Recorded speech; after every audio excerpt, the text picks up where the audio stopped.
touchez-moi, Jésus le roi, touchez-moi. Oh, touchez-moi, mon péché, touchez-moi, esprit de vie, touchez-moi, esprit de grâce, touchez-moi, aujourd'hui, touchez-moi. Mon Dieu, touchez-moi, je vais te louer, touchez-moi, je vais t'adorer, touchez-moi. Oh, touchez-moi, mon péché, touchez-moi, esprit de vie, touchez-moi, Saint-Esprit de Dieu, touchez-moi, aujourd'hui, touchez-moi, maintenant, touchez-moi, je vais te servir, touchez-moi, je vais te louer, touchez-moi. Oh Yahweh, touchez-moi, Esprit de Dieu, touchez-moi, touchez-moi, touchez-moi, touchez-moi, Saint-Esprit, Esprit de la grâce, touchez-moi, Esprit de Jésus, touchez-moi, Esprit de la vie, touchez-moi. Oh Yahweh, touchez-moi, touchez-moi, mon Seigneur, touchez-moi, je vais de toi, oh, touchez-moi, qui est Dieu, touchez-moi, oh Yahweh, touchez-moi,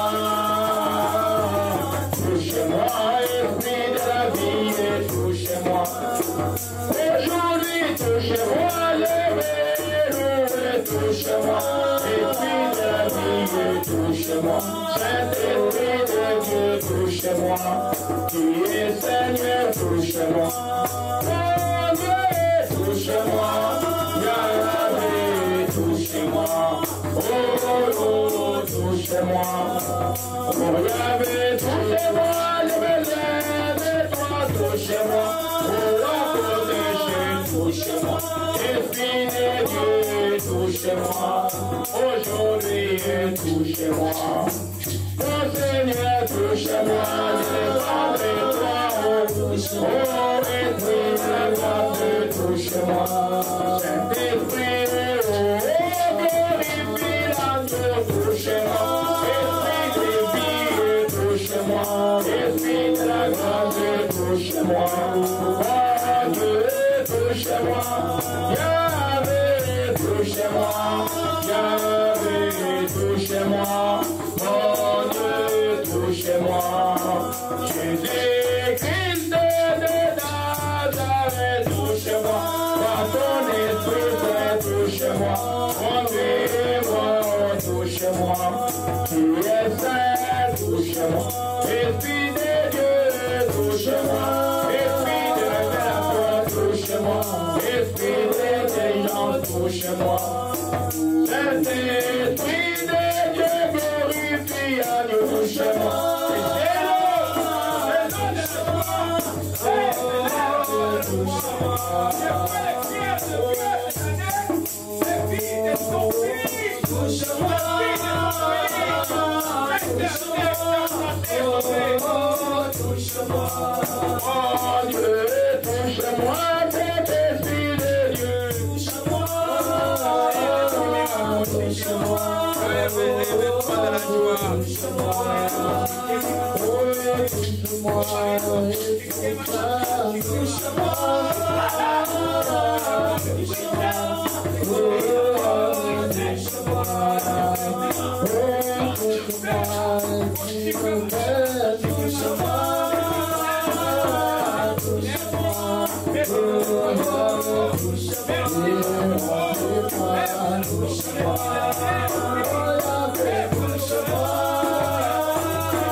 Touchez-moi, Esprit de la grâce, touchez-moi, mon Dieu, touchez-moi. Alléluia, touchez-moi. Je veux adorer, touchez-moi. Esprit de la grâce, touchez-moi. Saint-Esprit, touchez-moi. Oh, yeah. Alléluia.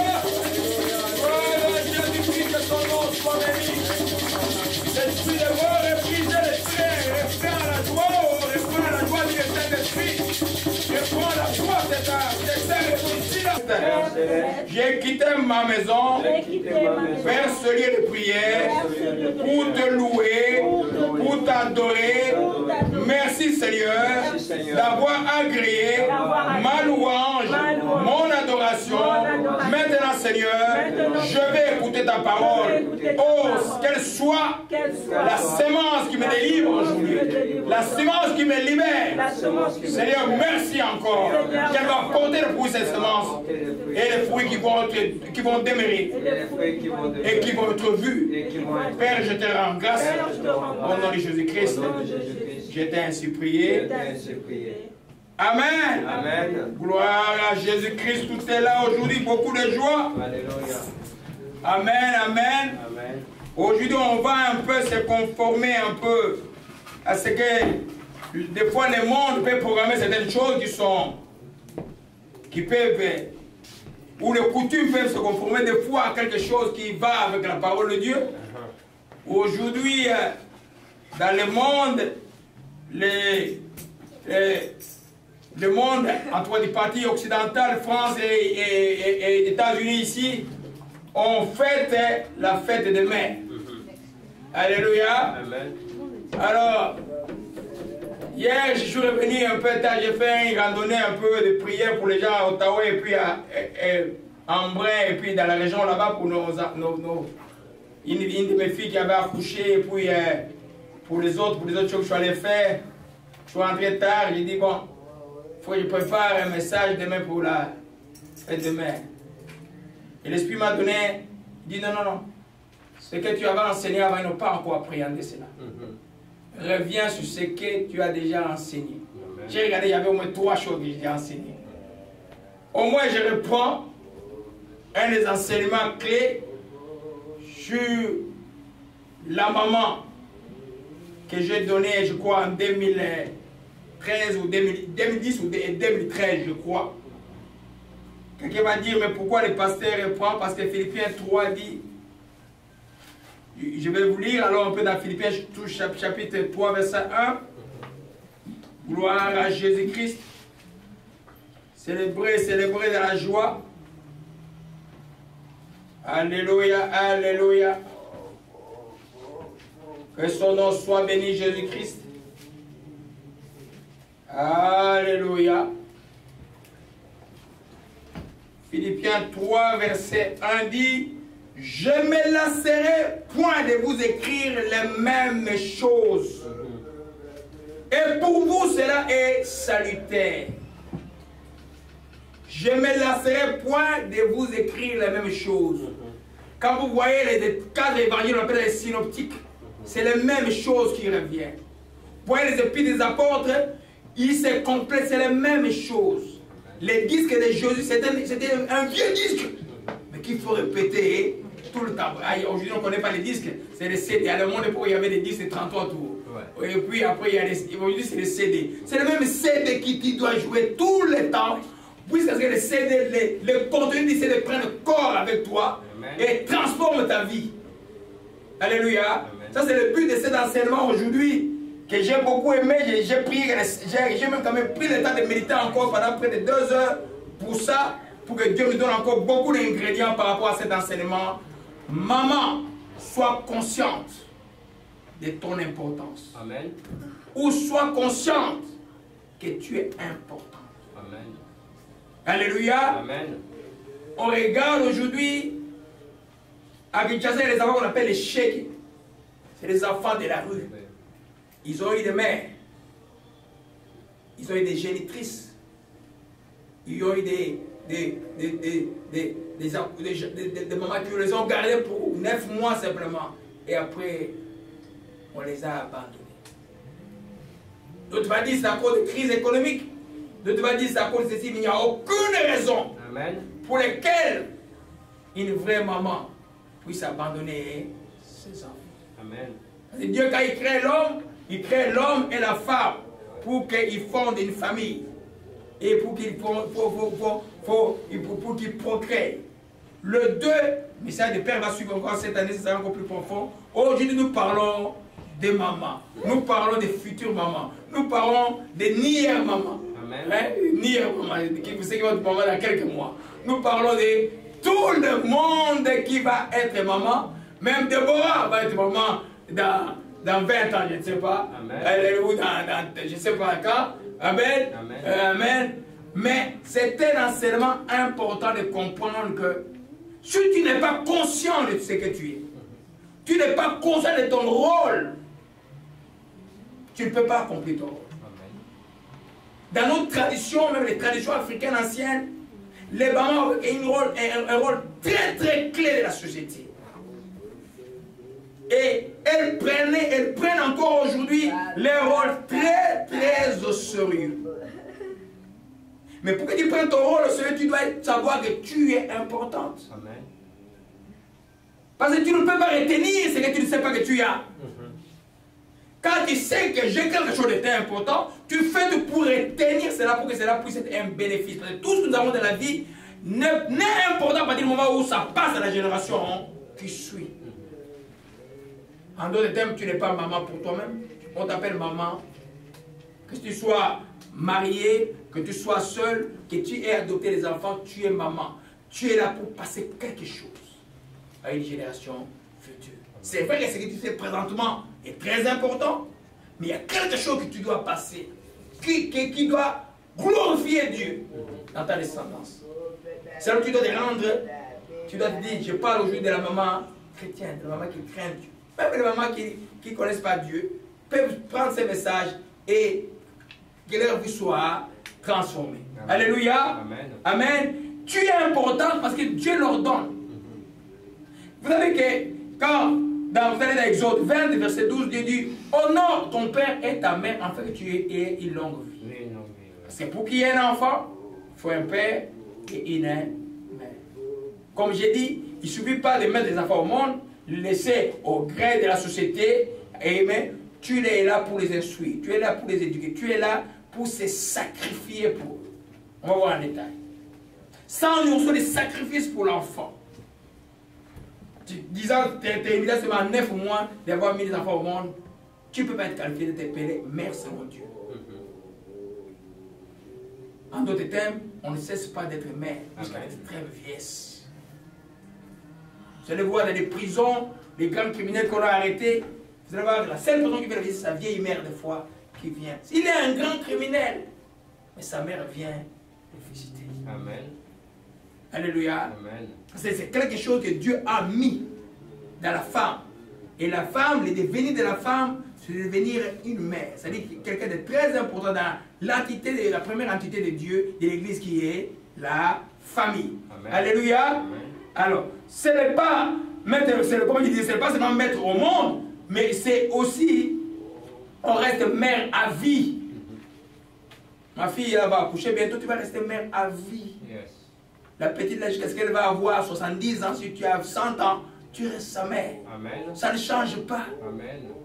Ton conseil est toujours valable. Amen. Je te suis dit, crains Dieu. Yes. Ton conseil est toujours valable. Vous savez, dans la Bible, on a les textes, vous avez déjà lu les textes de Proverbe 31 qui parle de la femme vertueuse. Oui. Mais ce n'est pas Salomon qui a écrit. C'est le roi qui a écrit sous conseil de sa mère. Amen. Tous ces conseils-là que vous voyez dans la femme vertueuse viennent d'une mère qui conseille son fils le roi. Alléluia. Donc il y a un travail de réflexion, un travail de responsabilité dans la société. À partir du moment où la mère défaillit de la société, la famille ne marche pas et la société ne marche pas. Amen. Alléluia. Donc tu es important ou tu dis, ah moi je suis seul. Non, tu es important. Alléluia. Ah non, moi je n'ai pas eu des enfants, j'ai adopté. Tu es extrêmement important. Nous avons vu des grands hommes aujourd'hui. Ils ont été là parce qu'ils ont eu une maman qui les a pas mis au monde. ou une tante, qui les avait mis au monde, qui a hérité les enfants de son frère ou de sa soeur, qui les a éduqués selon l'amour de Dieu. Alléluia. Amen. Amen. Vous savez, même les poules là, quand une poule meurt, ces œufs là, on peut les mettre sur une autre poule, et puis il va éclore, et puis il va prendre les enfants en charge. La nature peut nous enseigner ces choses. Donc c'est une fonction importante, c'est pourquoi pour les jeunes, la génération qui vient, puisque le monde sera très difficile, je vous assure. Amen. Plus compliqué. Vous avez tout intérêt en vous que la sainte parole soit en vous pour que vous fassiez, vous soyez des mères, c'est le message que j'allais donner avant, vous êtes des mères d'impact. Amen. Parce qu'une mère doit laisser un impact. Je ne parle pas d'un impact négatif, un impact positif. Alléluia. Dans la vie des enfants. Alléluia. Amen. Amen. Oui, un des meilleurs neurochirurgiens du monde, il a abandonné, il a fini la carrière médicale, mais là il a établi d'être président aux élections américaines et docteur Carson, hein? C'est sa mère qui l'a éduqué. Et sa mère ne savait pas lire. Mais elle avait en elle quelque chose, elle dit que mon fils doit aller loin, dans un milieu de noirs américains autour, il y a les oppressions de toutes sortes, les dangers de toutes sortes. Les jeunes hommes sont dit pour être parmi les meilleurs neurochirurgiens au monde. Très jeune, puisqu'il a pris sa carrière déjà. Il a pris sa retraite plutôt déjà. Alléluia. Donc, c'est quelque chose que tu prends, que tous les jours, tu dois être conscient. Parce que l'éducation que donne une mère est extrêmement importante. Amen. Alléluia. La maman, c'est toi qui dois vraiment savoir que tu es important. Si tu n'es pas important, tu ne feras jamais quelque chose d'important. Amen. Si tu n'es pas conscient de ton importance, tu ne joueras jamais ton rôle. Amen. C'est pourquoi à partir du moment où tu deviens mère, ta vie n'est pas comme les vies des gens qui jouent avec les autres. Il y en a qui deviennent mères, ils veulent se comporter comme les jeunes filles. Non! Moindre geste, plutôt pour nous chrétiens. Un enfant qui voit sa maman prier, marcher droitement, dans la crainte de Dieu. Sa femme, l'enfant, vraiment qui donne sa vie à Jésus, l'enfant est un modèle. Amen. L'enfant est un modèle. Il y a beaucoup de grands serviteurs que vous voyez aujourd'hui, comme par exemple John Hagee, dont le papa était pasteur. Mais c'est à cause de la prière de sa mère que John Hagee était sauvé. C'est un enfant rebelle. Un jour, il rentre le soir, il entend sa mère en train de crier, de prier. Oh my God, save John, save John. Ça l'a touché. Son papa était pasteur. Mais il était sauvé à cause de la prière. Vous savez que dans l'intercession des femmes pures est quelque chose de très puissant. J'ai compris même qu'il y a des gens qui sont dans la société ont plus peur des femmes qui s'aiment, qui prient sérieusement que des hommes. Amen. Alléluia. Amen. Nous comprenons là que comme c'est toi-même qui dois te valoriser. Prenons un peu le texte de Proverbes rapidement. Tout est là aujourd'hui. Alléluia. Proverbes dans le chapitre 1, au verset 8. Alléluia. Écoute, tout le monde est là? Amen. Écoute mon fils, l'instruction de ton père. Ne rejette pas l'enseignement de ta mère, car c'est une couronne de grâce sur ta tête, une parure sur ton cou. Et maintenant, si la mère n'a rien enseigné, ou t'enseigne les choses abjectes, tu deviens quoi? C'est pourquoi les jeunes filles, maintenant où vous êtes encore jeunes dans le Seigneur, ou les jeunes femmes, vous remplissez de choses pures, de choses saintes, de modèles, de saintes femmes de Dieu, pour que demain, vous donnerez un enseignement aux enfants. Amen. Parce que quand Dieu parle à Israël, quand Israël quitte l'Égypte, quand Dieu donne la loi de Moïse, il n'y avait pas de synagogue pour l'envoyer. Mais l'instruction des enfants, vous avez la Bible dit que la femme n'enseigne pas. C'est à l'église. Mais l'instruction des enfants juifs à la maison se passe par la mère. Donc la mère doit connaître la Torah, la mère doit connaître la parole de Dieu. Alléluia. Je vous dis que je vois les fruits. J'ai vu, il y a un petit jeune dont j'étais le nom, et qui a maintenant 15 ans. Ça m'instruit parce que sa mère, c'est ma fille de la foi. Et je vois que toutes les petites choses que j'ai enseignées depuis des années, elle a plus. Hier, à ma présence, il s'est passé quelque chose. Et c'est la manière dont ça a été réglé dans la parole de Dieu, ça m'a réjoui. C'est-à-dire que tu dois avoir quelque chose de donner aux enfants. Conseille tout à travers la parole de Dieu. Et quand l'enfant te voit toi cherchant, quand tu as un problème, au lieu de pleurer, tu cherches Dieu. Tu cherches Dieu. L'enfant, tu vois, oh, la Bible dit que montre à l'enfant la voie qu'il va choisir. Quand il sera grand, il ne va pas l'oublier. Montrer, ce n'est pas simplement lui dire ce que la Bible dit, mais aussi dans l'exemple que tu vois en toi. Quand j'avais des problèmes, comment il réagissait? Alléluia. Amen. Amen. Alléluia. Je passe de voir ma pauvre, la négation que j'ai vue dans ma mère. Vous savez que, je vais vous dire vrai, je n'ai jamais envoyé plus de 200 $ à ma mère depuis que je suis aussi au Canada. Non. Le peu qu'on peut leur envoyer, ça lui suffit. Ça s'appelle l'abnégation. Vous comprenez ça? Une maman te donne des valeurs qui demeurent en toi. Et ces valeurs-là, ce n'est pas trop tard pour les enfants. C'est pas où nous venons en Christ. Nous venons en Christ pour que notre vie soit changée et pour que nous puissions laisser l'impact. C'est pourquoi la vie, les chrétiens doivent comprendre que tu es un passager sur la terre. Pendant que tu es passager, quel impact tu le restes? Amen. Alléluia. Amen. Amen. Alors, nous voyons là que même si la valorisation des autres est importante pour ton émulation personnelle, c'est-à-dire comme aujourd'hui on va dire félicitations aux mamans et tout ça, après c'est une bonne importance, c'est une valorisation qui est importante. Mais toi-même aussi tu dois te sentir important. Alléluia. Amen. Prenons Proverbe 31. Je vais demander à Merveille de lire des versets 27 et à verset 30. Gloire à Jésus-Christ. Gloire à Jésus-Christ.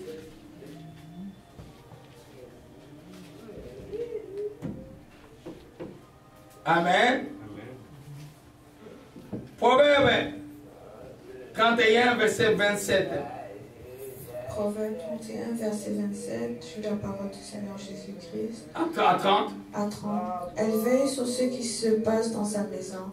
Elle ne mange pas le pain de paresse. Ses fils se lèvent et la disent heureuse. Son mari se lève et lui donne des louanges. Plusieurs filles ont une conduite vertueuse, mais toi, tu les surpasses toutes. La grâce est trompeuse, la beauté est vaine. La femme qui craint l'Éternel est celle qui sera louée. Amen. Alléluia. Récompensez-la du fruit de son travail au porte de ses œuvres. C'est que ses œuvres, au porte de ses œuvres, la louent. Très profond, parce que si je prends, c'est pour un séminaire de peut-être de 6 dimanches que je peux enseigner sur ces conseils des Proverbes 31. C'est tellement profond. Je suis invité à une réunion quelque part aux États-Unis. Je crois que je vais tabler mon enseignement sur ça là, pendant les 3 jours qu'on va enseigner. C'est tellement important de comprendre cela. Toi, comme je disais, tu dois te sentir valeureuse. Parce que quelqu'un qui manque l'estime de soi ne peut pas transmettre quelque chose de valeureux aux enfants. Amen. Tu dois te sentir valeureux. Qui te valorise toi? C'est Jésus. Tu es mère selon Dieu. Tu es enfant de Dieu. Tu as quelque chose à faire par rapport à ce que Dieu t'a accordé comme grâce d'avoir des enfants. Amen. Alléluia. Amen. Comme je vous disais, quand vous voyez les Proverbes 31, c'est les paroles du roi, les miel Sadas, par lesquelles sa mère l'instruisit. C'est la mère du roi qui a donné ces conseils-là. Et ces conseils qui profitent des millions et des millions de gens. Alors, tu dois te sentir valorisé. Et puis la maison te valorise. Parce que quand la maison te valorise, que toi tu ne te sens pas valorisé, et tu ne fais pas quelque chose de valorisant, il y a comme une hypocrisie qui rentre, ce n'est pas bon. Il faut que tes œuvres te louent. C'est-à-dire que ce que tu as fait te loue. Les gens vont, oh, comme on parle de Dr. Carson aujourd'hui, tout le monde sait que sa mère fut un peu dans son livre, il parle de sa mère, de ce que la mère a été. Et c'est lui qui a appris à sa mère de lire la Bible. La mère n'attendait que le pasteur parlait à l'église. Il l'appliquait. Vous savez ça? C'est tellement important. C'est pourquoi être mère, c'est toujours par rapport aux enfants. Alléluia. Amen. Par rapport aux enfants. Et c'est tellement important. Ça, c'est un détail. La mère enfante, le papa engendre. Alléluia. Amen. Je vais parler des papas la semaine qui suit. Je vais vous montrer l'importance du papa, même biologiquement. Dans la détermination des sexes, il faut que le papa soit là. Les deux ne marchent pas l'un l'autre. C'est toujours important. C'est pourquoi je parle à ceux qui sont divorcés ou les parents ne se voient plus. Permettez aux enfants de voir les deux parents, c'est extrêmement important. Amen. Thank you, Jesus. C'est important. C'est tellement important. Alléluia. Amen. Alléluia. Amen. Donc, il met est la garantie de la stabilité d'une famille. Yes. C'est qu'un Proverbe 30 prouve. C'est elle qui se lève le matin, c'est elle qui fait beaucoup, c'est elle qui honore le mari qui travaille dans le conseil des sages. Elle est comment? La garantie de la stabilité familiale. Les papas en est les visionnaires. Ils sont en commission, les papas voient loin, ils donnent des directives. La maman est là, elle fait la stabilité de la famille. C'est quoi on appelle la maîtresse de la maison. Alléluia. Ces choses-là, quand vous êtes jeune, vous les travaillez, vous suivez les enseignements et vous commencez à les pratiquer déjà. Parce que nous comprenons que tu ne peux pas être une vraie mère stable de la famille si tu n'es pas soumise à ton mari. Amen. Ça ne marche pas. Amen. Ça ne peut pas tenir. Alléluia. Amen. Proverbe 31, verset 27. Elle veille sur tout ce qui se passe dans sa maison. Elle ne mange pas le point de la paresse. En d'autres termes, vous allez voir ça quand même. Et dans la société, on voit ça beaucoup aux États-Unis. Et les papas juste comme ça, là, un géniteur, et puis il disparaît, on ne le voit pas. Et puis il disparaît, on ne le voit pas. Mais la maman veille sur ce qui se passe. C'est ce qui se passe. Le message pour nous, que pour ceux qui sont en Jésus-Christ, il n'est pas trop tard d'être une mère selon Dieu. C'est juste des questions de switcher, de t'aligner, de te repentir et de t'aligner à la volonté de Dieu le Père. Et les choses seront bien. Parce que les enfants ne peuvent pas retenir de toi le montant d'argent que tu leur as donné. Amen. J'ai connu, à l'époque de Mobutu, on organisait au Congo, il y avait beaucoup de gens qui avaient beaucoup d'argent. Il y avait des gens, pour les enfants, tout ce que les enfants des bateaux leur donnaient. C'est des amis qui avaient à 15 ans qui roulaient avec des voitures. Et puis, tout ce que papa demandait, on donnait. Mais quand je vois leur vie, aujourd'hui, là, à notre âge, zéro. D'autres ne sont que des répliques de leur père. C'est-à-dire que politiciens, voleurs, et tout ça, menteurs, et tout les mêmes choses. Mais quand je vois les gens qui ont vécu dans la précarité, mais c'est eux maintenant qui sont de bons gestionnaires, qui sont de bonnes choses, qui avancent dans la vie. Amen. Alléluia. Amen. Donc on ne peut pas être une bonne mère si on n'aime pas être, un autre principe, être mère. Tu n'aimes pas être mère. On lui dit, ah non, moi je ne veux pas avoir des enfants. Et puis dès que tu as l'enfant, la première chose que tu as, c'est de te plaindre de ton enfant dans le ventre. Tu te plains de l'enfant. Mais quand tu te plains de l'enfant, toi tu le vois enfant. Mais c'est un esprit que Dieu a mis en toi. Il entend, il sait qu'il est rejeté. Alléluia. Et maintenant quand il sort, tu te rends compte qu'il n'a pas de rapport avec toi. Tu te plains. Mais le rejet est déjà entré à cause de tes plaintes. C'est pourquoi à partir du moment où les enfants vous devenez mères, et les jeunes filles vous devenez mères, ou les mères vous devenez mères, ou les mères âgées qui voulaient arrêter de devenir mères, tombent enceintes, ne vous plaignez pas. Amen. Thank you, Jesus. Vous faites quoi? Quand vous bénissez l'être, vous ne savez pas celui-là qui est dans les ventres, peut-être c'est le Joseph de ta vie. Amen. C'est le Joseph de ta vie, tu ne sais pas. Joseph a dit que la personne qui par laquelle la famille, toute la famille va être sauvée. Parce que Dieu a dit à Jérémie, avant que tu fus dans les ventres de sa mère, je te connaissais. Donc Dieu connaît chaque enfant, quand il est dans les ventres, Dieu connaît déjà que dans les scènes de tel, je vais mettre tel enfant. Donc quand l'enfant arrive, ça va être toujours un sujet de joie. Amen. Une de mes filles, qui à un moment, les enfants des fois ils écoutent, papa fait tomber enceinte. Alors c'était vraiment un désastre. Il m'a appelé en pleurant. J'ai dit, mais la chose qu'on va faire, qu'est-ce que moi je fasse? On va faire simplement, tu vas gêner tel jour, et puis tu vas demander pardon à Dieu, on va te bénir, on va faire quoi? On bénit.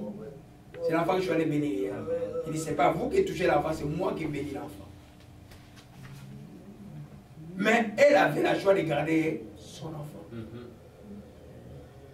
Donc, tu commences à être mère, à partir du moment où l'enfant est de la vente, tu dois être dans une attitude de joie constante. Ta joie, toi tu es avec l'enfant, biologiquement tu sais que tu es uni à l'enfant. Quand on dit biologiquement, il y a quoi? Il y a les sangs. Et la Bible dit qu'il y a la vie dans les sangs. Donc ta vie à toi, tes émotions à toi, passent dans tes réactions, je dirais, chimiques, et tes humeurs, tout ça passe chez l'enfant. Amen. C'est pourquoi on ne se plaint pas quand on est enceinte. Tu loues Dieu, tu bénis Dieu, tu es dans la joie. Et là, quand il va sortir le petit ou la petite, c'était une fille joyeuse. Comment elle est joyeuse? Parce que sa mère était joyeuse. Yes. Alléluia. Amen. Nous comprenons cela, mes bien-aimés. Amen. Donc, on ne peut pas être une mère heureuse et, si on n'aime pas être mère. Il faut aimer être mère. Alléluia. Alléluia. Car tu faut aimer ça. Parce que c'est la volonté de Dieu. Amen. Alléluia. Tu ne peux pas regretter d'être mère. Tu ne peux pas regretter, ah non, pourquoi j'ai eu ces enfants? Eh, les enfants me prennent tout le temps. Non. Ton temps premier, c'est les enfants. Amen. Tu ne vas pas regretter. Et c'est la maman des garçons là. Et elle pense encore à tout. Je ne sais pas si elle est encore vivante. Elle pense encore là. Tu vois, Dieu fait voir des femmes comme ça. Il les fait vivre extrêmement long pour qu'elles bénéficient de sa bénédiction. Amen. Alléluia. Parce que dans les temps, dans la vie, il y a toujours un temps de labeur, un temps de souffrance.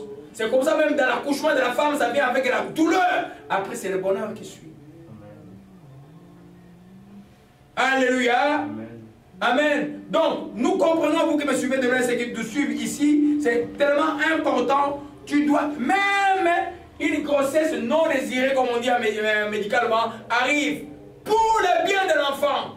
Commence à être dans la joie. Tu ne sais pas qui sera cet enfant. Amen.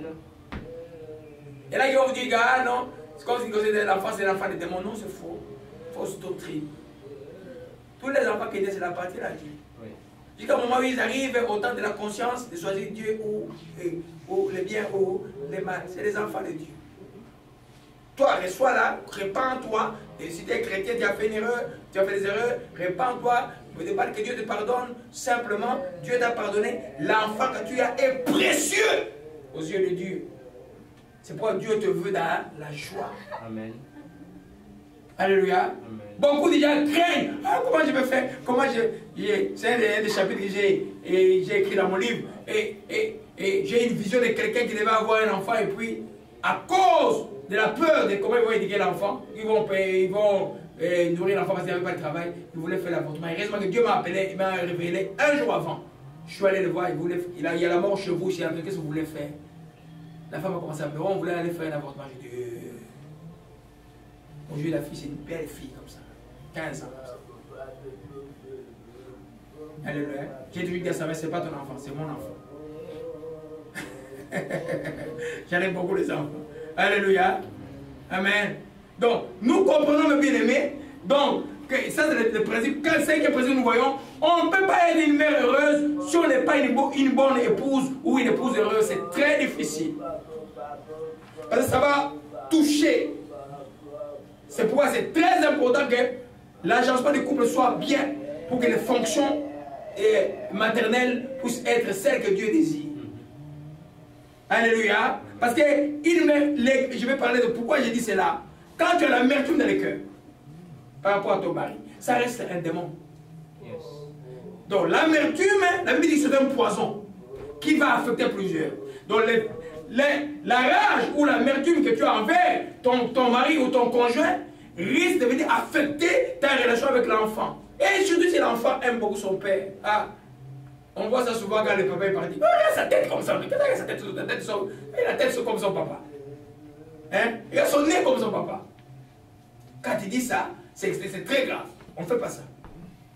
Là, qu'est-ce que tu fais? Tu dois guérir. Par exemple, les cas de séparation ou le cas des gens où tu as découvert que la personne n'était pas la personne vraiment de sa vie. Tu pardonnes la personne. Toi, protège ton cœur. La Bible dit que garde ton cœur plus que toute autre chose. Car c'est de lui qui vient des sources de vie. C'est-à-dire qu'il ne permet pas à l'amertume, à la rancœur, à la rancune d'être dans le cœur. Pardonne et bénis. Et ça permet à l'amour de Dieu de se manifester envers toi, envers ton enfant. Sinon, tu vas faire des efforts, mais tu vas te fatiguer. Tu vas te fatiguer, tu dis, ah, je suis fatigué.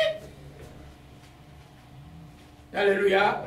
C'est pourquoi le cœur d'un enfant de Dieu, c'est tellement important. C'est-à-dire que la souffrance peut venir de ton mari, mais toi tu dois réagir par amour pour que cet amour, l'amour demeure dans ton cœur pour que tu sais transférer l'amour aux enfants. Sinon ça devient des calculs, des histoires comme ça, tout ça, ça ne paye pas. Ça ne peut pas donner des résultats à long terme. Ça peut gagner les enfants pendant 2, 3 jours, 6 mois, 5 ans. À la longue, ils vont être perdants. C'est seul l'amour pur et sans intérêt qui aide. Vice-versa, je vais parler pour les papas la semaine prochaine. J'arrive à la conclusion que dans la vie, c'est seul l'amour de Dieu qui est gagnant dans la vie des gens. Il n'y a rien d'autre qui est gagnant. Alléluia. Amen. Hébreux 12, verset 15. Vous êtes très calme aujourd'hui. Hein? C'est très important la société aujourd'hui, parce que la société est dans une course très très dangereuse. Amen. Il faut des messages qui nous recentrent, qui nous bousculent. Les messages des pères, c'est encore plus fort que celui-là, vous allez voir. Et c'est pour qu'on va voir, on ne va pas voir des gens sans qu'on les mette pas. On va voir des vrais hommes de Dieu, des vrais hommes. On va voir des gens qui, le premier trouble disparaît. Hein? Amen. Hébreux 12, verset 15, merveille rapidement. Je lis la parole du Seigneur. Gloire à Jésus-Christ. Veillez à ce que nul ne se prive de la grâce de Dieu, à ce qu'aucune racine d'amertume poussant des rejetants ne produise du trouble, et que plusieurs n'en soient infectés. Amen. Alléluia. Amen. On peut parler de ce texte dans le contexte familial. Veillez à ce que nul ne se prive de la grâce de Dieu. Tu veilles, maman, c'est qu'aucune personne de la famille ne soit privée de la grâce de Dieu. Comment on peut priver quelqu'un de la grâce de Dieu en étant occasion de chute pour les gens? En créant des situations qui ne sont pas correctes. Alléluia. Et puis, qu'aucune racine d'amertume, en d'autres termes, si tu laisses l'amertume dans les cœurs, qui ne comprend pas l'amertume ici? Tout le monde comprend c'est quoi l'amertume? Tout le monde comprend? Oui. Et pour ceux qui vont me suivre à Kinshasa, c'est quoi? On a dit quoi? On dit quoi? En qui commence un bon film, on dit quoi à Lingala? Ne pas pardonner, par exemple. Hein, ne pas pardonner, donc, quand tu as l'amertume, c'est-à-dire que ton cœur est amer. Tu as été blessé. Tu es aigri de l'intérieur. Et cela, c'est comme un poison qui va affecter des rejetons. Les rejetons, c'est comme des enfants. C'est-à-dire que tout le monde qui est autour de toi va être affecté. Là où il y a l'amertume, ça ne reste pas en toi. Ça détruit autour de toi. C'est pourquoi j'ai dit que une mère, une épouse qui n'est pas heureuse d'épouse ne peut pas être une mère heureuse. Amen. C'est très très difficile. C'est pourquoi j'ai dit aux enfants, avant d'aller au mariage, vous devez vous préparer. J'ai appelé le mariage la deuxième station du diable. Soit c'est là où vous attendez, soit vous faire échouer, soit que si vous avez vaincu ce combat-là, vous allez voir votre combat de la vie et réussir. Alléluia. Amen. Amen. Donc, on reste mère toute la vie.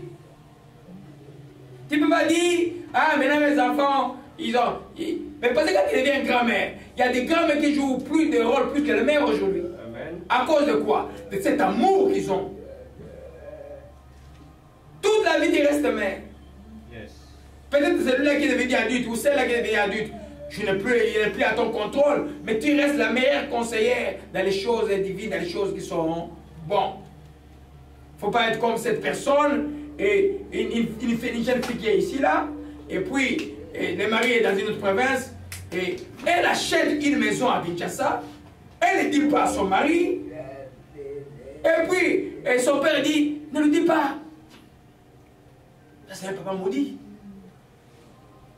Je ne peux pas donner conseil à mes filles, un conseil qui va contre la loi de Dieu, qu'elle dise à son mari, qu'elle achète une maison, et puis elle dit à son mari. Mais comment tu peux vivre comme ça? Comment tu peux vivre avec quelqu'un? Tu as acheté une maison avec ça, et puis tu n'as pas dit à ton mari. Et quand je vois la vie de cette jeune femme, son enfant, tellement de problèmes à l'école, tellement de problèmes. Mais là, vous allez m'appeler pour chasser un démon. Quel démon je vais chasser? Ça, c'est toi qui crée le problème. Tu crées un problème que tu ne veux pas régler. Amen. Alléluia. Amen. Alléluia. Amen. Donc, nous devons comprendre qu'on reste mère toute la vie. L'influence d'une mère est importante. Nous prenons l'exemple, hein. Ne tombez pas, j'écrivais à l'époque, je ne sais pas quelle année, attention au syndrome de Rebecca. Hier, je me posais la question, c'est quoi le syndrome de Rebecca? Seigneur, rappelle-moi. Alléluia. Amen. Tu vois, j'écris des choses. Le syndrome de Rebecca, c'est une mère. Rebecca a favorisé qui? Jacob par rapport à Esaïe. C'est Rebecca qui a été la personne qui a aidé Jacob à voler la bénédiction de son frère. Quoique Jacob lui-même Esaïe lui-même s'était disqualifié spirituellement avant. Alors, on voit là que Esaïe était dans la colère de tuer Jacob et Jacob a fui ses frères. Donc une mère ne fait pas de discrimination. Il y a des mères aujourd'hui, ils vont voir, ah tel enfant a réussi dans la vie, il a avec ses enfants, et il a avec l'enfant qui a réussi dans la vie pour discriminer les autres qui n'ont pas réussi dans la vie. Ça, ce n'est pas une mère. Tu es mère pour celui qui est ministre. Tu es mère pour celui qui se débat encore à trouver un travail. Tu ne deviens pas une mère qui fait des succions entre les enfants. Tu es là pour, s'ils sont venus de toi, tu gardes les enfants pour qu'ils demeurent ensemble. Alléluia. C'est tellement important de savoir, c'est là que si on voit ça dans le counseling, tu vois, une maman, elle favorise l'autre soeur, parce que la soeur peut-être au Canada, celui qui est à Kinshasa, ou à Bangui, ou à Haïti, il le néglige. Non, tu es mère pour tout. Amen. Tu es comme pour père, tu es père pour tous. Amen. Jusqu'à la mort, tu dois avoir demandé à Dieu la grâce de dire, donne-moi un cœur juste envers tous mes enfants. Donne-moi un cœur balancé envers tous mes enfants. Tout ça, ça te demande dans la prière. Amen. Alléluia. Amen. Donc l'influence du mère sera vraiment déterminante dans la vie des enfants, même sur la vie, comment je dirais, familiale de ses enfants. L'impact du mère sera déterminant, c'est que ce sera sa fille, surtout dans les foyers. Si vous voyez, c'est pourquoi j'ai dit que la manière dont tu fais, la manière dont tu agis, la manière dont tu te comportes, veux ou veux pas, ça impacte tes enfants. Amen. Bien plus les filles. Amen. C'est pour toi, chez nous, on dit dans notre, ça c'est dans les traditions, quand tu arrives dans une famille, regarde comment est leur mère. Si leur mère est rebelle, n'épouse pas. Tu n'épouses pas. Amen. Yes. C'est ce qu'on dit en Afrique. Yes. Alléluia. Amen. Alors, mais c'est que la Bible aussi dit. C'est pourquoi il faut que la nouvelle naissance, quand tu es comme ça, dans une situation comme ça, tu dois être né de nouveau. Et quelqu'un est né de nouveau, les choses sont claires dans la vie. Tu vois que tu es né de nouveau. Les biens, tu l'appelles bien, les mal, tu l'appelles mal. Amen. La même chose quand tu vois un papa polygame. Tu vois un papa polygame. Et puis, son fils vient demander ta fille à mariage. Il dit, oh, en Afrique, on dit, attention, qu'il d'aller faire souffrir ma fille. Yes. Alléluia. Amen. Amen. Mais cela n'est pas seulement africain, cela est mondial aussi. Cela est spirituel, on va voir ça tout à l'heure. Oui. Alors, dans Ézéchiel 6, merveille d'Ézéchiel. Aujourd'hui, c'est la parole de Dieu, mes bien-aimés. Ézéchiel. Ézéchiel 16. Ézéchiel 16. Alléluia. Amen. Mais maintenant, tu nous lis le verset 44 et puis le verset 47. J'explique un principe spirituel très réellement. Regardez-moi, mes bien-aimés, mes enfants. Vous préparez votre avenir de vos enfants maintenant. Amen. C'est bien que vous les préparez. Amen. Si vous êtes déjà intègre, vos enfants seront des enfants intègres. Alléluia. Alléluia. Ézéchiel 16, verset 44, verset 44 et verset 47. Tu es la parole du Seigneur. Amen. Voici tous ceux qui disent des proverbes t'appliqueront ce proverbe. Telle mère, telle fille. Verset 47. Tu n'as pas seulement marché dans leur voie, commis les mêmes abominations, c'était trop plus. Tu as été plus corrompu qu'elle dans toutes tes voies. Alléluia. Ça veut dire simplement que quand Jésus n'intervient pas dans la vie d'une mère, dans la vie d'un père, ses enfants seront dans le mal, seront pires qu'elle ou pires que lui. Je parle de père et de mère. Yes. Tel fils sera comme son père. C'est pourquoi c'est Jésus qui vient bloquer les choses. C'est pourquoi les enfants, toi qui me suis, regarde tes parents comme ils se disent, non, moi je suis Jésus-Christ. Ah, si maman peut être modèle pour toi, gloire à Dieu. Si papa est modèle pour toi, gloire à Dieu. Mais toi, prends la décision de prendre le vrai modèle qui est Jésus-Christ et Nazareth. Alléluia. Sinon, les principes de la malédiction s'appliquent. Telle mère, telle fille. Et Dieu parlant, prenant l'exemple d'Israël là, montre à Israël qu'ils sont pires que leurs parents. Parce que la malédiction va toujours grandissant. Mais en Jésus, tu fais quoi? Tu bloques cela. Tu dis non, non. Ce qu'elle était ma mère, ce qu'elle était moi, je suis maintenant en Jésus-Christ. Je vais être comme Sarah. Je vais être comme Abraham. Je vais être comme mon modèle qui est Jésus-Christ de Nazareth. Je vais être comme les saintes femmes qui suivaient Jésus-Christ. En toutes choses, à l'intérieur, à l'extérieur et en toutes choses. Alléluia. Amen. Amen. Et vous voyez qu'il y a une histoire de la Bible que beaucoup ne comprennent pas beaucoup. Dans Marc 14, la mort de Jean-Baptiste. Le prophète de Jean-Baptiste a été tué par le souhait du roi et pardon, par le désir d'une femme qui sortait avec le roi Hérode. Et allons un peu lire, je vais vous montrer quelque chose, comment ce principe la marche. Alléluia. Et Matthieu 14, Merveille, tu peux nous lire Matthieu 14,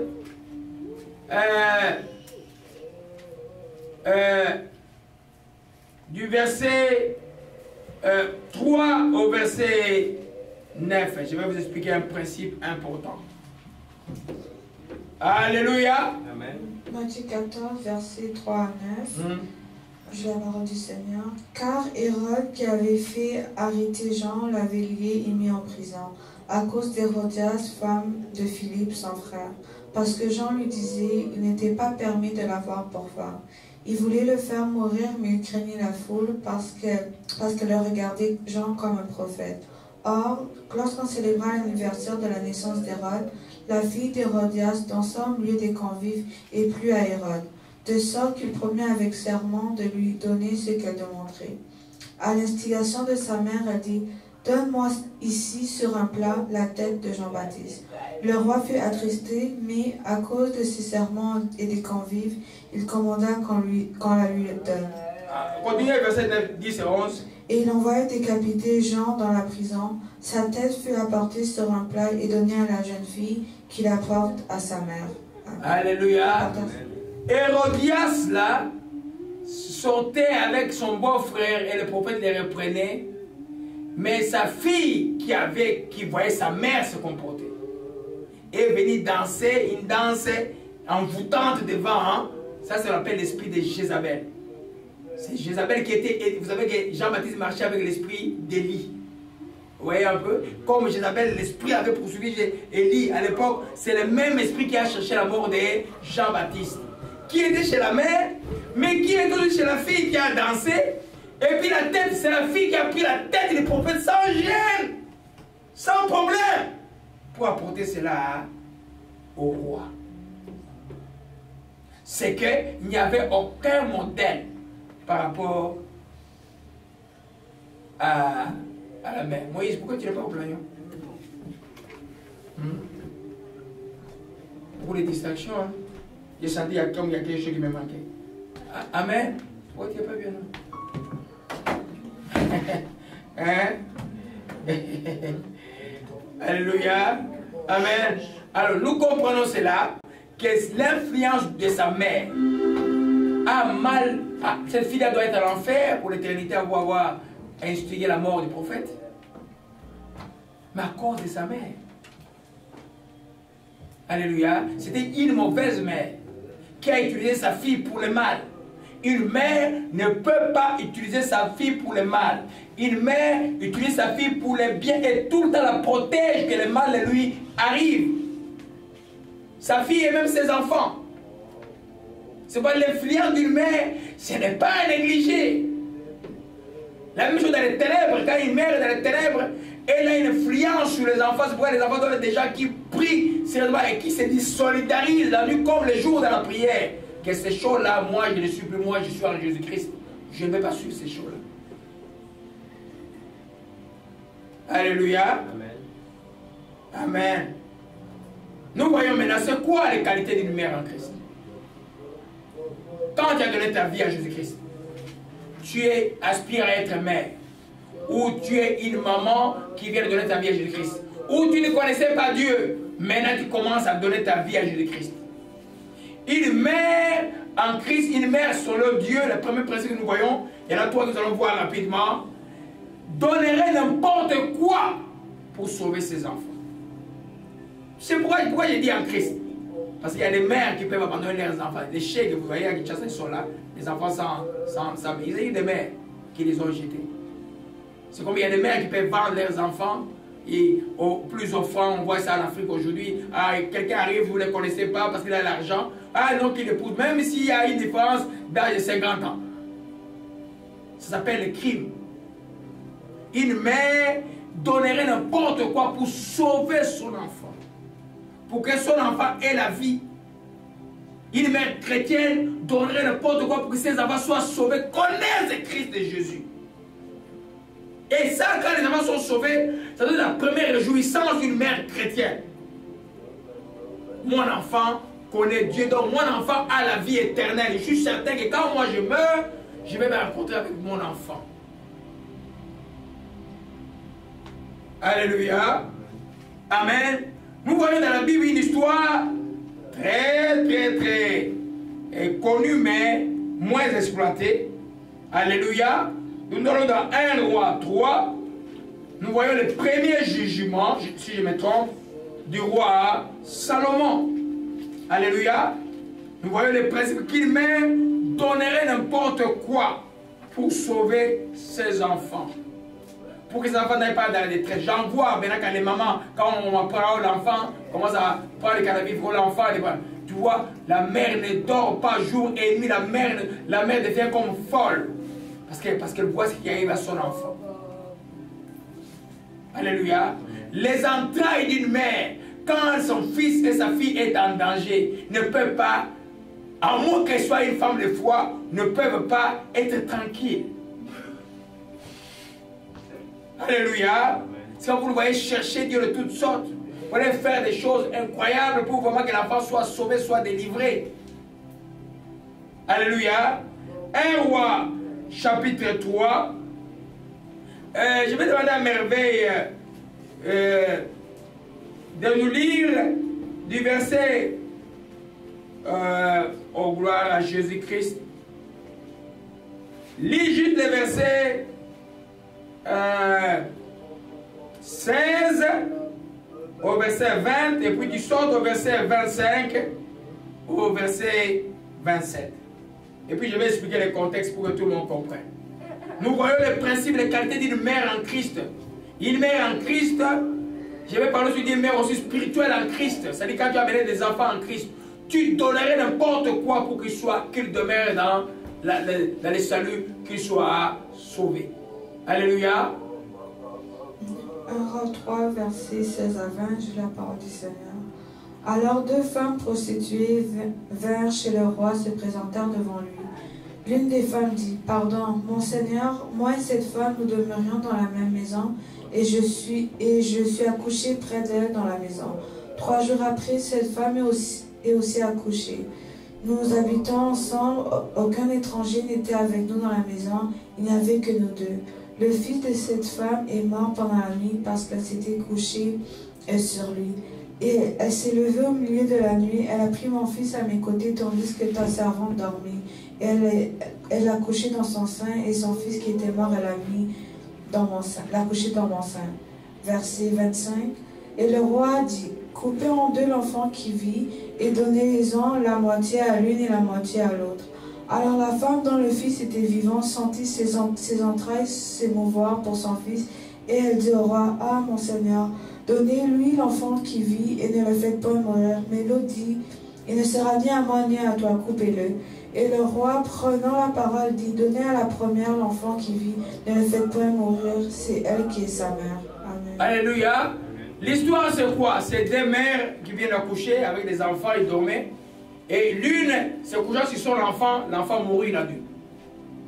Maintenant, la nuit, elle change son enfant à l'autre qui était vivant. Mais la maman de l'enfant, maintenant, le matin, quand il va allaiter son enfant, elle dit, oh, mais ça, c'est pas mon fils. Parce qu'une mère connaît son enfant. Une mère ne peut pas oublier son enfant. Amen. Alléluia. Même si elle vient de naître, il vient de naître, là, c'était une naissance d'une nuit. Et puis, l'autre dit, non, c'est mon enfant. Alors, à l'époque, le roi était aussi juge, on amène l'enfant au roi pour qu'il fasse justice. Le roi dit simplement, amenez-moi une épée, je vais couper l'enfant vivant en deux. La mère à qui l'enfant appartenait dit, coupez-le, coupez-le. Ah, le roi dit, non, non, non, là, j'ai été vu là. L'enfant appartient à celle qui voulait que l'enfant reste en vie. Alléluia. Il dit que l'enfant reste en vie. Et voyez un peu ce qu'il dit. Mon Seigneur, donne-lui l'enfant qui vit. Cette femme était capable de céder son enfant à une femme qui savait qu'il mentait pour que simplement l'enfant soit en vie. Vous comprenez ce que je dis? Amen. C'est-à-dire la vie de son enfant, et elle ne peut pas voir son enfant être tué. Mais comment des mères aujourd'hui voient leurs enfants être tués? Par des mauvais amis, par des mauvaises fréquentations, on laisse faire parce que simplement on veut plaire aux gens. Alléluia. Amen. Donc, la Bible dit que les entrailles de la femme se mouvent, donc ces entrailles ont bougé. Non, non, non, roi, ne tue pas. Donne cet enfant à celle qui réclame forcément que son enfant, parce que moi je ne veux pas que mon enfant meure. Ces sentiments-là, je ne suis pas une femme, je ne veux pas que ces sentiments ne soient pas une femme. Ces sentiments-là doivent rester dans le cœur d'une femme toute la vie. Amen. C'est pourquoi l'intercession d'une mère est quelque chose de très puissant aux yeux de Dieu. Yes. Les requêtes d'une mère pour ses enfants, c'est extrêmement important. Alléluia. Amen. Tu ne peux pas. Et si, il y en a, donc les enfants sont partis, ça ne dit absolument rien. Il a trouvé son petit chum quelque part, il est calme, il ne s'occupe même pas de l'enfant. Quand il entend que l'enfant est devenu le meilleur footballeur du monde, il commence à venir se montrer. Hein? Non. On ne peut pas vouloir, père comme mère, voir ton enfant aller dans le chemin de la mort et toi tu dis, ah, non. Ça doit se mouvoir. Et il a trouvé une solution et dit, roi, non, non, non. Moi, je préfère perdre cet enfant maintenant. Mais que celle qui a menti prouver que l'enfant vive. C'est vos enfants, c'est votre... c'est votre trésor le plus profond que Dieu vous donne. Il faut en prendre soin. Ne vous limitez pas à 9 mois, ne vous limitez pas à 18 mois, ne vous limitez à 18 ans. C'est votre enfant. C'est pourquoi quand vous êtes une mère chrétienne, vous priez pour vos enfants tout le jour. Elles sont une préoccupation, une priorité pour vous. Amen. Alléluia. Amen. Nous voyons là que la sagesse, la même chose. Quand le roi David devient roi, Adonis a cherché à devenir roi. Mais c'est Bathsheba qui est allé défendre le cas de Salomon pour que Salomon devienne roi. Alléluia. Ça, on va en parler dans le deuxième principe. Donc nous comprenons que une mère, selon Dieu, donne n'importe quoi. Quand vous voyez quelqu'un là, les enfants, ça ne dit rien. L'éducation des enfants, ça ne dit rien. Puis, oubliez, ce n'est pas des mères, ça. Sauf qu'il y a un peu d'argent qui commence à venir. Ah, l'enfant va être épousé par tel. Ah, on commence à devenir intéressant. Ça, c'est pas être mère. Les gens peuvent venir avec l'argent, mais c'est pour la mort de votre enfant. Tu dois demander à dire, qui vient épouser ma fille? Est-ce qu'il vient de Dieu pour que ma fille soit heureuse? Parce qu'elle dit de tous parents que ses enfants sont toujours meilleurs que lui. Yes. Les gens des ténèbres ne veulent pas que les enfants soient meilleurs que eux. En Dieu, vous allez voir que Dieu a donné la bénédiction à Abraham, mais la grande bénédiction est venue dans les fils, et puis petit à petit ça a augmenté, ça a augmenté, ça a augmenté. Alléluia. Amen. On peut acclamer pour le Seigneur. Alléluia. Amen. Le Seigneur est bon, que son nom soit béni et soit exalté. Alléluia. Amen. Le deuxième principe que nous voyons, une mère selon Dieu aime ses enfants sans intérêt. Yes. Mais cherchera toujours le meilleur pour eux. Amen. Tu ne fais pas du bien à tes enfants pour qu'ils te rendent quelque chose. Tu ne peux pas dire, moi je vous avais fait ça, vous l'avez fait. Non. Amen. Non. La joie d'une mère, la joie d'un père, je vous vois grandir, vous faites votre vie. Pour moi, mon souci, que vous craignez Dieu. C'est fini. Que vous craignez Dieu. Alléluia. Amen. Une mère cherchera toujours le meilleur d'eux. C'est un enseignement que j'ai écrit il y a plus de 5 ans, cet enseignement. Les meilleurs d'eux. Nous allons voir dans la Bible, c'est qu'on a, qui connaît Salomé ici. Salomé, c'est la femme de Zébédée. C'est la mère de Jean et qui? Et Jacques. Les fils de Zébédée. Jean, c'est l'apôtre chéri que Jésus aimait beaucoup. Un jour, leur mère, on va dire cela, allons merveille, on va dans Matthieu 20, verset 23. Alléluia. Matthieu 20, verset 23. Matthieu 20, verset 23, sur la parole du Seigneur. Et il leur répondit, il est vrai, Matthieu 20, verset 23. 20 à 23. Oh.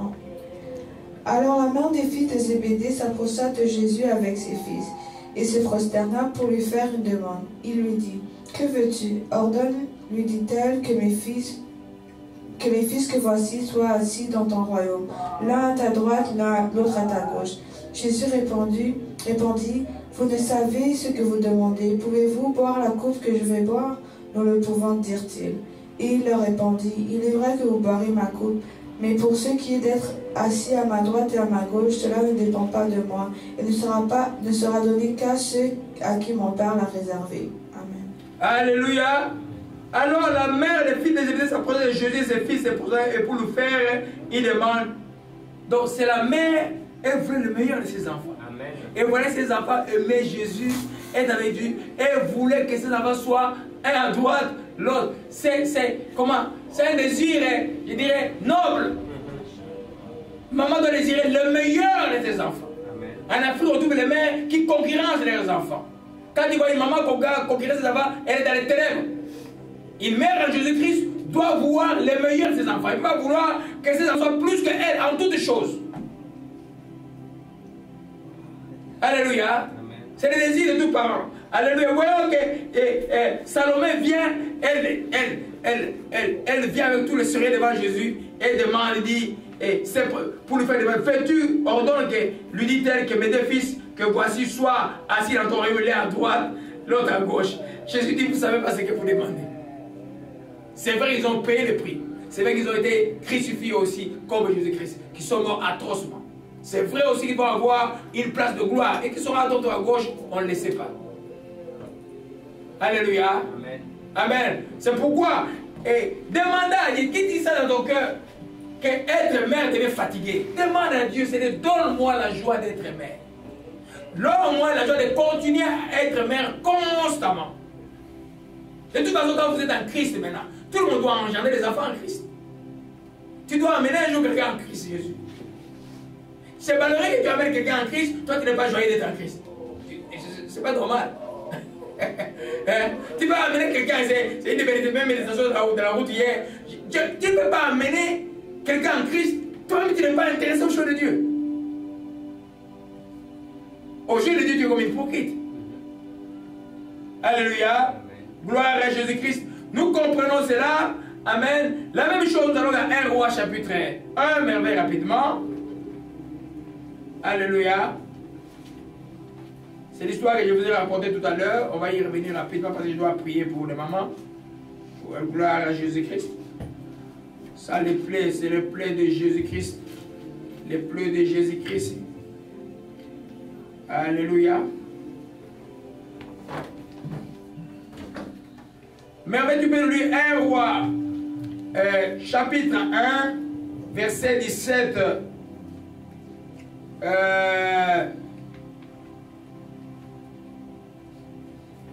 17, je vais résumer rapidement.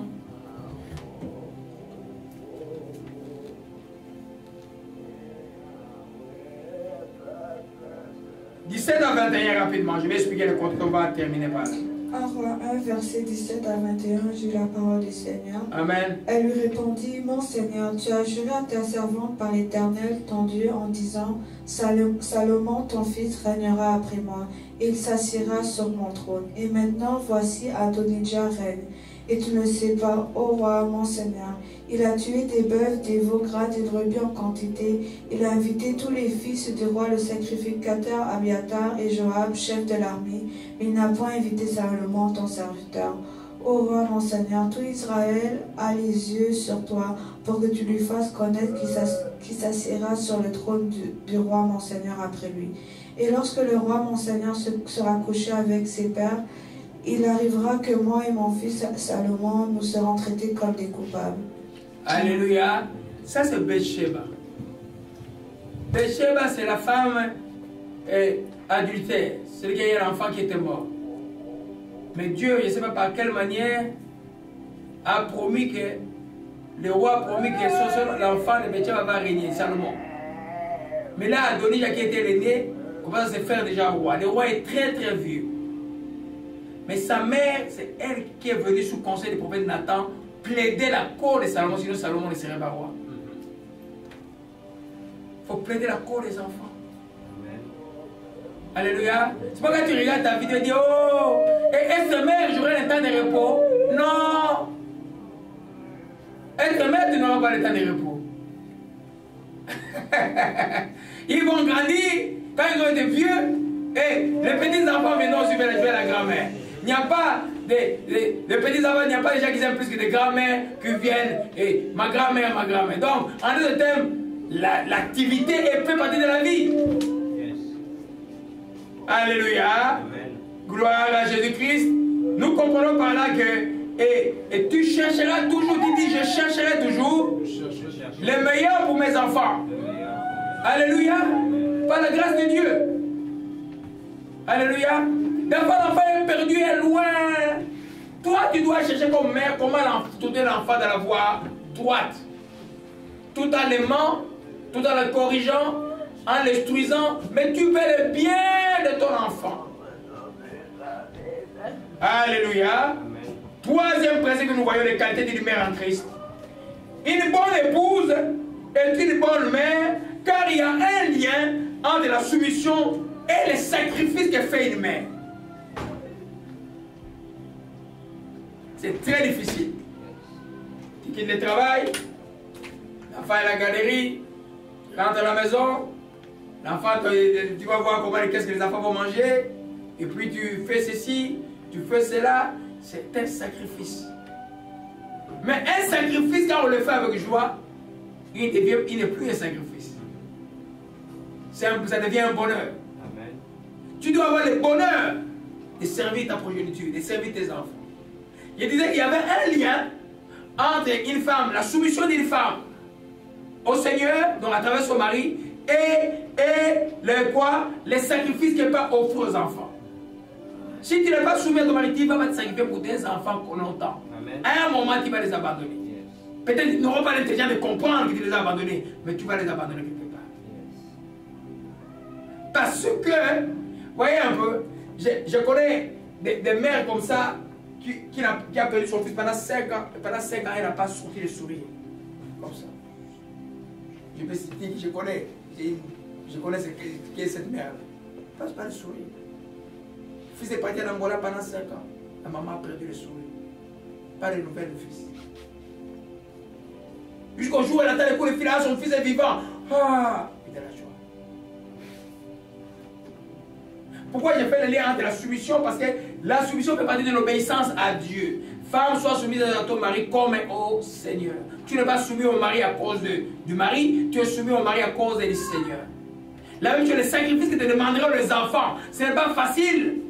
Tu feras ça à cause de qui? Du Seigneur aussi. Et dans les deux cas, les deux deviennent un bonheur pour ceux qui connaissent Dieu en vérité. Amen. Alléluia. Amen. Alléluia. Amen. Gloire à Jésus-Christ, que ton nom soit béni et soit exalté. Alléluia. Éphésiens 5, verset 22. Non, prenons Proverbe 31, verset 30, merveille. Alléluia. Ces textes-là, beaucoup les comprennent très mal. C'est pourquoi j'ai préféré les prendre. Proverbe 31, verset 30.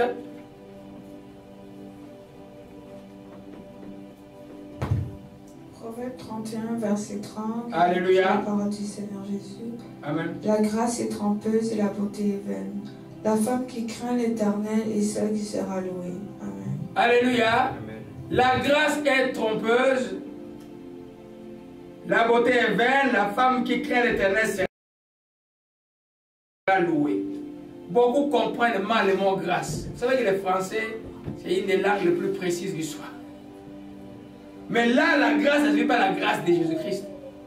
La grâce de Jésus-Christ, la grâce de Dieu, ne peut pas tomber. Ça veut dire les charmes, la présentation extérieure, la douceur, la forme douce de la femme extérieure, la beauté extérieure. Celle-là, elle est trompeuse. Frère, ta Bible est dans quelle version de la Bible tu as? Le français courant. Oui, tu peux le lire, le verset 30. Ok. Alléluia. Le charme est trompeur, la beauté passagère. Seule une femme soumise au Seigneur est digne d'éloge. Ah, vous avez écouté ce que j'ai enseigné? Il dit simplement, le charme est trompeur. Dieu n'est pas contre que les femmes soient belles. Dieu n'est pas content que vous soyez un peu. Dieu n'est pas content. Dieu n'est pas contre ça, parce que Dieu, c'est lui qui vous a créé belle. Mais il dit que le charme là, pour toi, jeune homme qui cherche une femme, il peut être trompeur. Amen. Alléluia, il peut être trompeur. Mais la femme qui est soumise à l'Éternel, qui craint Dieu, c'est celle qui sera louée. En d'autres termes, c'est celle qui produira les œuvres qui plaisaient à Dieu. Je disais, une épouse est une bonne mère, et une épouse est une bonne mère car il y a une bonne épouse est une bonne mère, car il y a un lien entre la soumission et les sacrifices qu'on fait. L'abnégation qu'on fait. C'est pourquoi une femme qui est comme ça là, qui craint Dieu, qui marche droit, et qu'un mari maltraite, la plupart de ces maris-là ne vivent même pas longtemps, meurent. Dieu frappe. Alléluia. Ou il y en a qui viennent, quand ils gagnent un peu d'argent, et comme en Afrique, il y en a qui sont des chrétiens, ils commencent à aller voir ailleurs. Après, ils se rendent compte que tout l'argent disparaît. Alléluia. Mais ça, sur le Père sera aussi plus fort que celui-là. Parce que nous sommes dans les temps où nous construisons les générations futures. Les gens doivent savoir qu'être chrétien, ce n'est pas des histoires, c'est la construction de l'homme que Dieu nous enseigne. Alléluia. Amen. Gloire à Jésus-Christ. Donc, nous allons terminer rapidement dimanche prochain, peut-être si j'ai le temps, je vais continuer sur la responsabilité d'une mère. On va parler ça rapidement. C'est d'aimer tellement ses enfants au point qu'ils se souviennent de leur vie. Yes. La première responsabilité d'une mère, c'est d'aimer ses enfants au point qu'ils se souviennent, c'est là toute leur vie. Yes. Ça, c'est un. Deuxième chose, c'est de prier et de conduire ses enfants. Une mère qui prie impactera la vie de ses enfants. Amen. Vous avez entendu parler de Timothée. Timothée, son père était grec, sa mère était juive. Mais sa foi vient de sa grand-mère et de sa mère. Et l'apôtre a dit, la foi que j'ai vue dans ta mère, que j'ai dans ta grand-mère, c'est la foi que tu vois en toi. En d'autres termes, il y a quelque chose qui parle de spirituel dans la vie des enfants. Même spirituellement. J'ai toujours dit que quelqu'un ne peut pas dire qu'il a besoin de prière et puis il fait les choses. Non. On doit avoir un peu de moi dedans. Quelqu'un est allé, une de vos filles est allée quelque part à Londres et puis un couple avait des problèmes. Et puis il a fait un cercle de feu et puis les choses étaient comme miraculeusement résolues. Et puis elle dit, moi je sentais comme si c'était toi qui étais à moi. Non, non, c'est le Saint-Esprit.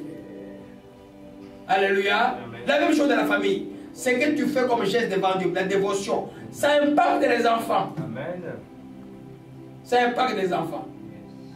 Alléluia. On va voir ça dimanche prochain. Et puis, troisième responsabilité, veiller à ce que sa foi en Christ soit transmise aux enfants en héritage. Le premier héritage que la maman reste aux enfants, ou même le papa reste aux enfants, c'est pas la Bible qu'on va mettre, qu'on va donner aux enfants quand tu es mort. Non, la foi en Christ.